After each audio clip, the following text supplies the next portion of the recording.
Episode 18 of Green Pill Weekly. We install insect netting on a hoop house. Andy shows us how to keep our cords straight, and Nick goes through advice on setting up an indoor grow room.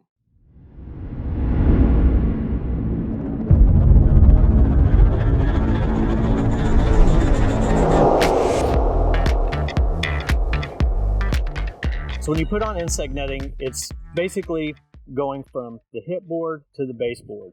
The height of the hip board is totally up to you. Most people do 4 foot. This is a little bit longer house, and they chose to do just a little bit over 4 foot.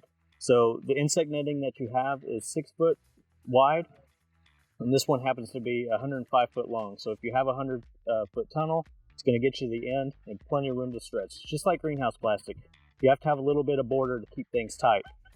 So the lock channel comes from the top of the hoop house and it extends down to the ground. So you start there, you wiggle wire that section in, and then you're going to pull it on the top and keep it tight.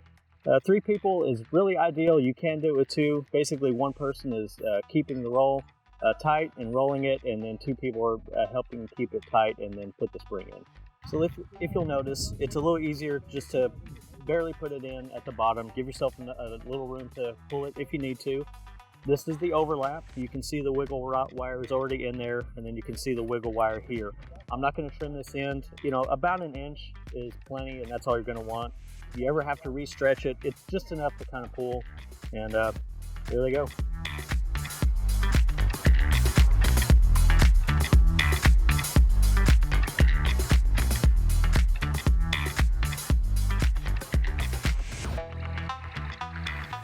If you're growing in a greenhouse, or you have a garage, or you've had Christmas lights hanging up, or the umpteen reasons that you could be using an extension cord, you've probably had to roll one up. Extension cords are a huge pain in the butt, especially when we just pack them into a corner and leave them. They get cold and hard. You can't straighten them out ever again. All right, so this is how you keep your extension cords looking real nice. You take your cord, you start either end, doesn't matter.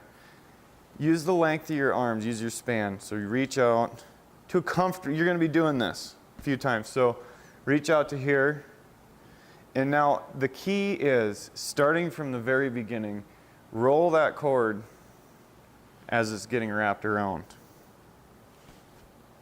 And as we're coming around, I'm twisting it with my fingers.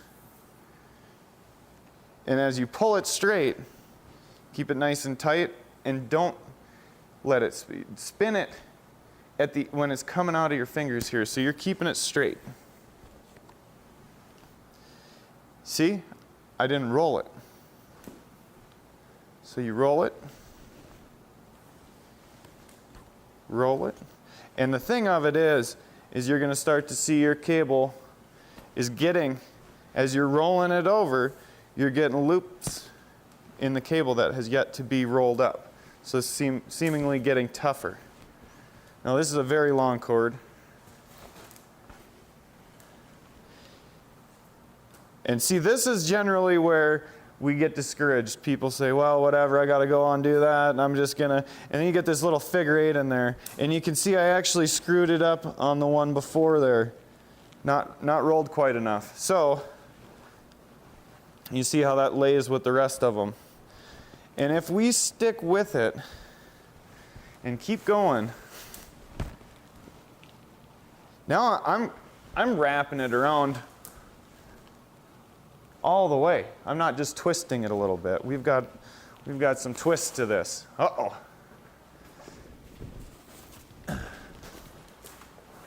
When you treat our cords well, our cords will treat us well. There you have it. That's how you keep a nice, straight extension cord without any kinks or loops in it. And then you can hang it right up on the shop wall. And when you need it, it's there, and you can take it down, and you can just unroll it. All right, folks, this is Nick, and the other day I was clearing out some old hard drives, and I came across a bunch of pictures of day one after completion of the build of my hydroponic indoor grow room. from about 6 or 7 years ago, and I thought it would be a good exercise to just go back and look at things I would have done different. And if I could talk to myself in a time machine, this is what I would say. So on to the first slide. There's a lot of stuff going on in this picture. I mean, on the surface, it was pretty exciting to have this up that first day. But at the very top left, I've got this fan. And for some reason, I thought it was a good idea to put a commercial grade metal blade fan, right in the middle of everything. And so that lasted about 2 days, in which a ladder got in the way. And it was not good news. So this was ridiculous at the time.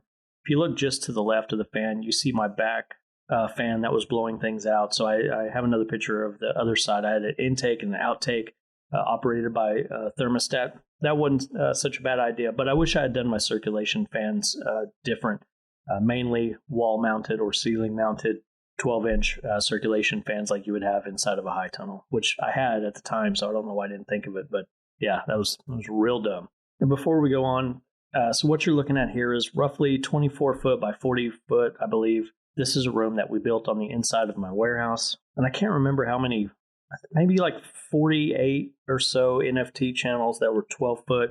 And then these 2 8-foot tables. And we're also going to talk about that in a minute. And then a 4x8 flood and drain propagation table. And then down below is a 300-gallon reservoir. But moving on, the other thing that I see in that picture that just, another just mistake. You don't know what you don't know at the time. So we wanted to cover the floor, and I say we, I mean me. But this was that speckled kind of garage paint. I bought the better one. We cleaned the floor. We did everything that you're supposed to do on the instructions. And if you see the picture to the right, you see down below, if you walk on wet surfaces that have constant leaks and whatnot, you're going to run into problems.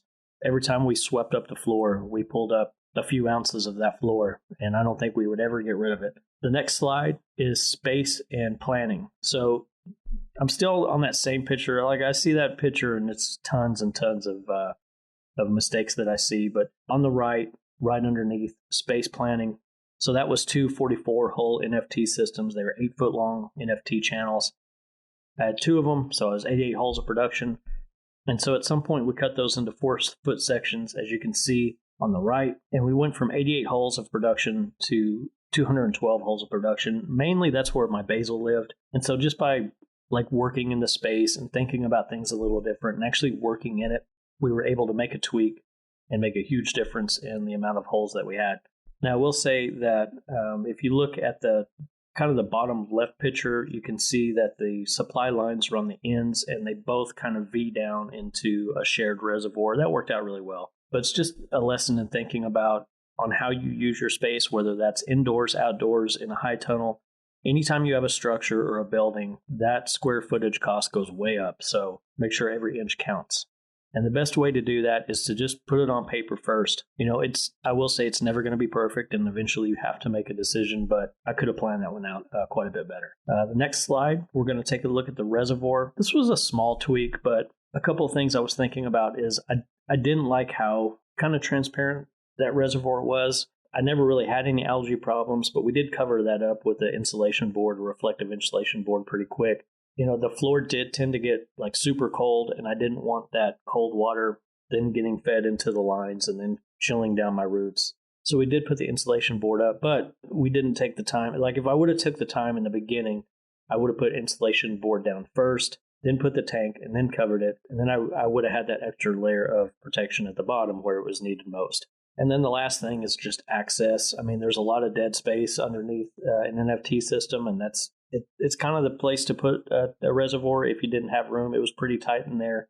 Had I had it to do over again, I would have made either a separate room or put that in a closet on the outside and then piped the water in. But that's a trade-off. It would have been more costly to do so. But I will say over years and years of getting in there and dealing with that pump that is kind of obscured by that pipe, it wasn't the end of the world. I don't know if I would have changed too much actually, but access is something to think about if you're in the middle of planning something. The next thing I wished I would have done different is, these drain lines. It was always something with these things. I wished I would have put screens If you see here, that looks like some Mizuna, which tended to have real long roots, and they would break off and cause clogs in the drain line. So I wished I would have had some kind of screen mechanism put there, and then I wished I would have made these pipes a little bit bigger. That was a 1-inch pipe going into a 2-inch drain line. I wished I would have done like a 4-inch drain line just to give it some more room. There was several times whenever we would get a root buildup or something like that, and it would kind of clog up and back up that area, and then we would tend to get leaks. If you notice in these pictures, there's always a 5-gallon bucket somewhere catching some leak of some type. And then if you look, I wished I would have put more valves. We did have quite a bit of valves, probably more than usual, but having to stop and maintain the system quite frequently, it seemed, especially in spurts. The ability to shut off just a very specific section would have been a little nicer. And in this case, we would use the valve to kind of control the pressure. Now, of note, so we had 4 zones that were supplied 4 different ways, and that's those pipes that are running underneath the NFT channels. And we did take the time to evenly space. So the very closest one to the pump to the last one, it had the same amount of pipe. So as that pump turned on, and this was a constant recirculation, mind you, but it led us to have real even pressure. So that worked out really well. I also spent the money on a really nice pump, and then made the additional investment to just have a pump of the same. Everything was the same. We had twins, and it was just on the shelf. The one time that it went out, which was on Thanksgiving Day one year, I pulled that thing off the shelf. I had it replaced in just a few minutes, and I didn't have to worry about ordering a pump or the system being down or retrofitting one. Just that I went to the store and maybe got if they had it in stock. So I do recommend having those spare parts, which kind of gets us to the idea of a crash cart. The PVC supply line has threaded nipples that go into there, and then you put the micro tubing on, and those, man, you could just look at them and they would snap. So we had a cart that rested underneath the NFT channels that had all the spare parts, all the PVC glue, all the tools that never left the room, never left the cart, zip ties, all basic kind of stuff that we knew that we would use over and over again, screwdrivers, pliers, that kind of thing. So it was always available. So with that being said, if you're working in any area in farming or in life that you're having to constantly do maintenance, I always think it's best to have its own set of tools. Next slide is lights and electricity. Those first 3 little gray boxes, those were my mechanical timers for all the lights that we had. These were just T5 bulbs. If I had it to do over again, I would not have alternated the color spectrum. I just would have went with that 6500K. Every now and then we would do some specialty crops that required flowering, but I think we could have got away with a hell of a lot less different colors in there and just extra stocking and extra maintenance. The lights were about 3 foot off of the deck of the NFT channels. We had a ton of lights in there. It was what I could afford at the time. That being said, I don't have any regrets. I was able to buy the lights in bulk from an electrical supply dealer direct, wholesale, and then fit them with T5 grow bulbs. And then here's another picture of that intake automatic louvered fan that drew in air from the warehouse, which we weren't doing anything scale. Like we weren't welding or painting or anything in there. It was just storage. But it would recirculate the air and then push it out the back corner. So we were able to do a nice air exchange. And again, that was thermostat controlled. The other thing you'll notice is I did put plugs everywhere. We roughly had a plug every 6 foot, and then in areas I knew that we were more likely to use more, each wall had at least 2 circuits, and I mean tons of plugs. And you don't think you're going to need that, but you're always pushing around the shop vac, having to do a little maintenance. It's just nice not to have to run and catch a plug every now and then. It was probably overkill, but don't regret it. And then I think if I really think about it, and if I had to give myself some information first, I would have chose deep water culture or flood and drain versus NFT. I for sure liked NFT for certain crops, but I wouldn't have gone all in. So these are just examples of farms from friends of mine and our grow rack. If you see on the top right, that's Profound Micro Farms. He actually has my old NFT system. And again, they're for specific crops. Like I would have preferred NFT just for basil, and I would have moved my lettuce production to Raft. Down there on the left, that's Ouroboros Farms in Half Moon Bay. Ken Armstrong Aquaponic Farm, super nice. I really like the size and shape of these narrower, longer, deep water culture systems. And then again for the rack, these ones on the right, the the net pot cups, that's what I used on my food truck for cutting herbs. I still would have had a rack. I really like flood and drain, especially for the propagation situation. But I don't know if I would have been so sold on one particular growing type of method. And that's just experience and getting to take a look at a bunch of other people's places and actually working my system for so long. knowing how expensive it was versus how deep water culture, probably a lot less to set up, and a little bit more confidence in the water battery as far as maintaining the temperature. And then some other points I wanted to bring up that I don't really have pictures for, but I really got caught one time not being prepared for integrated pest management. We did have a really bad infestation one time. It was the only time we really had it, and that really changed our whole operation. We had to order stuff. By the time it got in and by the time we deployed it, it was like a good month of just back and forth of battling these insects. And so from then on out, after we cleared everything out and had to clean it all, I mean, you never really get it all after something like that, and it's just going to happen. But had I had that stuff ready to go, had I been maintaining a little bit better, like I would order ladybugs just kind of on a whim and not really on a schedule. After that, ladybugs came. I got a pint every single month, got automatically delivered. And it was just a constant deployment of an army of ladybugs kind of taking care of everything. And after that, I really didn't have any problems. Second thing, I really didn't have any trouble with this, but it's something I always like to bring up to folks, especially if you're leaning more towards the black and white side of viewing things and thinking there's one specific way. You need to get comfortable in a range of temperatures, a range of electrical conductivity, a range of pH, not big temperature, not big swings or anything like that, but be like, you know what, if we're in between these two numbers, everything's going to grow about 90% of the best of its ability, and I'm not banging my head up against a wall, finding out the exact very, very perfect way to grow something, especially in a mixed environment. If I was monocropping and only doing one specific type of variety, I would have felt a little different about it. But if you're indoor farming with mixed crops, be comfortable within. Sometimes it's going to be perfect, sometimes it's not, sometimes it's going to be a little detrimental, but in that middle is the sweet spot. Number 3, time management. And I think this is something that you have to do individually, and it only comes with time. Once you start figuring out the best times of day to do certain practices, the best times to harvest, the best days to harvest, and where your product is going, when to check for repairs, how to schedule whenever you're not going to be there on your day off, who's going to come up, all that stuff is going to be so specific to you. But having that timesheet, not that I guarantee you're not going to look at it every single day, but having a reference point where it's on the wall, so every now and then you're kind of forced to look at it, you're like, oh yeah, I haven't done that in a very long time. Or if you hire somebody, having that established practice wrote down, even if you don't follow it to the letter, we're all humans. But just the act of putting a maintenance schedule and a harvest schedule and a checklist together really does you a lot of benefit. And it's something as simple as, if you're going to go out to the high tunnel, don't bring yourself back up into the grow room, because I don't want you bringing those outside bugs inside. So it was grow room first, high tunnel second. It's going to get hotter later, but hey, we got to protect the crops. And the fourth thing that I wasn't prepared for, and that I try to make sure people understand, is you're going to be the new thing in your area. You're going to be the feel-good story. You're going to be the local food story that people are going to want to share. Be media ready.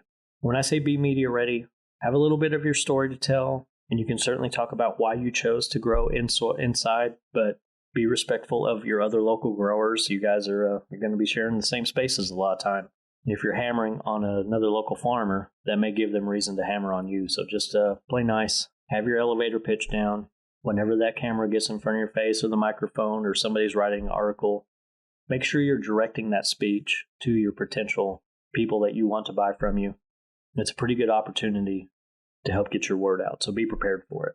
And the same thing, the general public is going to have a lot of questions. They're going to see stuff at Disney. They're going to see stuff on the news. They're going to see the hemp growers on the news. They're going to have questions. Just be prepared for it. It gets old real quick hearing the same questions over and over again. So give yourself a way to kind of buffer against some of the headline kind of stuff that you're going to be listening to.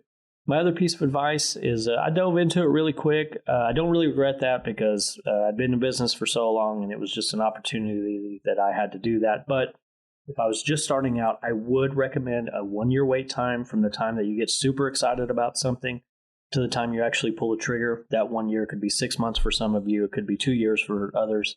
But the main thing about that is that year is going to give you what I did not have, which is a network and an understanding that it's okay to go ask to go to other places. These mini internships where you're saying, hey, can I come work at your place just for a couple of days? You don't have to pay me nothing, or even offer to pay them. But volunteering at a farm, whether that's indoors, whether that's in a high tunnel, whether that's outdoors, whether that's a bigger farm or a smaller farm, a method that's different than what you're thinking about, it may give you something different to think about other than that shiny object that you currently have in your mind. So I know it's exciting, but just give yourself pause. Just sleep on it for a minute before you pull that trigger, and then lock yourself into a system that may turn out that wasn't the best decision. And the last thing, this is all pictures from the farm, the indoor grow room, the tomato greenhouse, the seasonal high tunnel, obvious mixed crops, mixed products, mixed events. That's one thing I really like. I didn't get locked into a specific growing method. I believed my Dutch bucket tomatoes was the best way for me to do it, so that's what we did for tomatoes. I believe my leafy greens were best served out of the indoor grow room, NFT style, so that's what we did at the time. Again, I wished I would have done deep water culture in there or deep water culture outside. It could have been a lot different. And I really like the seasonality and just the way things were in soil, in the high tunnel. A lot of herb production in there, a lot of quick crops, a lot of root crops. That's where our carrots were. Each one of these environments was so different. And I really enjoyed how diverse that was. It gave us a reason and an ability to try a bunch of different things. So if you're going to go big into indoor, do what you got to do. I just know that my 3 smaller systems, and small is relative, and I understand that, but each one of those was completely manageable with a pretty small staff, scheduled correctly. It was a lot of fun. I miss it. In this last picture, just by chance, the place I bought all my stuff from, I was at one of their clinics, and this was day 1. And if you look real close, look at how insane I look. My hair was gone. I was looking at this lettuce like it was fixing to attack me. I was just thinking all of the things that all of you think whenever you first come across something. There's a lot of self-doubt. There was a lot of, I need to hurry up.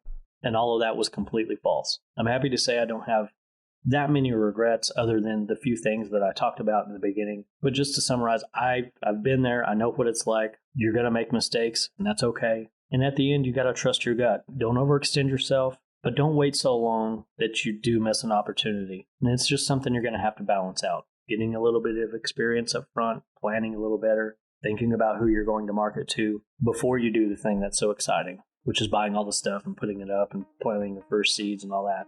And of course, I could talk all day long about this, but I won't. Everybody's on a schedule here. Go get back to work.